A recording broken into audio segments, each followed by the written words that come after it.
Safety shoes function test गरीब मोची वाला।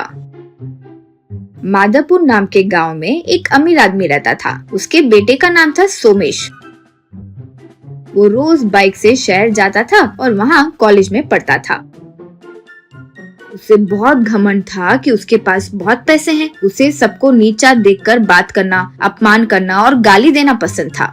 उसी गांव में गंगाराम नाम का एक गरीब आदमी मोची का काम करते हुए जिंदगी गुजारता था। गंगाराम बहुत मेहनती था। वो अच्छा आदमी भी था।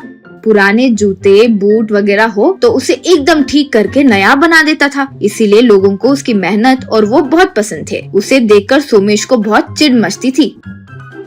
तुम उसकी इतनी तारीफ क्यों कर रहे हो? चप्पल सिलना भी कोई काम है क्या? वो बड़े सेलिब्रिटी की तरह तारीफ कर रहा है। जाओ भाई जाओ जाओ और अपना काम करो, यूं कहता था। ये सुनकर गंगाराम बहुत दुखी होता था।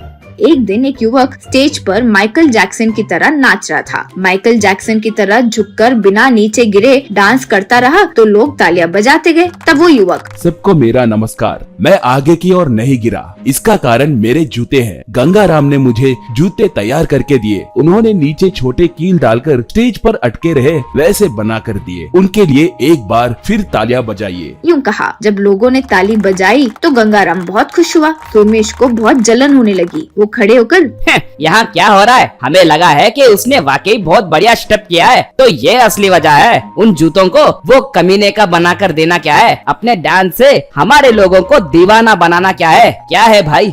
यूं अपमान करके चले गया। इसके साथ ही गंगाराम ने उसे सबक सिखाने का फैसला कर लिया। इस तरह गंगाराम ने एक जूता बनाया। फिर वह गांव में आया और लोगों को बुलाया। मेरे प्यारे गांव वालों, जब हम खेत में जाते हैं तो हम देखते हैं कि हमारे पैरों में बहुत सारे कांटे लगते हैं, चोट लगती है, ऐसे बहुत कुछ होता है ना। इसलिए मैंने ये जूता बनाया है ताकि हमारे पैरों को कुछ ना हो। अगर तुम ये जूता पहनोगे तो तुम्हें कुछ नहीं होगा। चाहो तो खुद देख लो। कहकर उसने वो जूते पहन लिए। वहाँ एक लकड़ी पर कील मारे हुए थे। वो उस पर उछल कर कूदने लगा, लेकिन उसे कुछ नहीं हुआ। फिर उसने अपने जूते पर एक बड़ा सा रॉड रखा, लेकिन उसे फिर भी कुछ नहीं हुआ।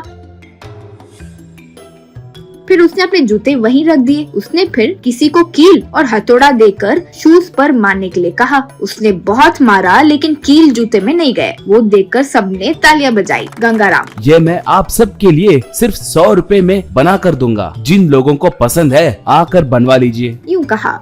सोमेश ये सब देख रहा था और गुस्सा होने लगा। इस मूर्ख को हर दिन अच्छा नाम मिल रहा है, लेकिन ये जूते तो ठीक है। ये जूते पहनकर कॉलेज में लड़कियों के सामने बिल्डअप दे सकता हूँ। यूं सोचा, अगर वो गंगाराम के पास गया तो ये उसकी बेइज्जती होगी। सोचकर उसने अपने काम वाले से कहा, रे जाकर तुम्हें शूज चाहिए कहकर उस गंगाराम से जूते लेकर आओ। मेरे लिए है, ये मत बताओ। ये लो पैसे। यूं कहा। वो गंगाराम के पास गया और शूज खरीद लिया। उसने सोमेश को जूते दे दिए। सोमेश ने वो जूते पहने और कॉलेज के लिए निकल पड़ा।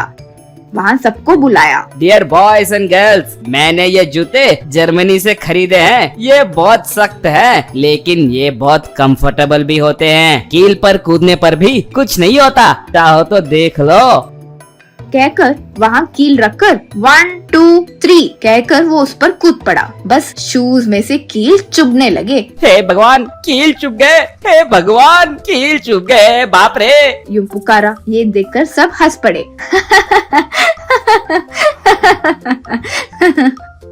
तभी सोमेश का फोन बजा। उसने फोन उठाया तो आगे से गंगाराम, क्या हाल है सोमेश बाबू? ये जूते कैसे हैं? तुमने सोचा था कि अगर तुम्हारे नौकर को भेजोगे तो मुझे पता नहीं चलेगा, इसलिए मैंने उसे साधारण जूते दिए। अब सबक मिला, अगर तुम फिर से दूसरों का अपमान नहीं करोगे तो ठीक रहेगा। यूं कहा। सोमेश टकरा गया और नीचे गिर गया।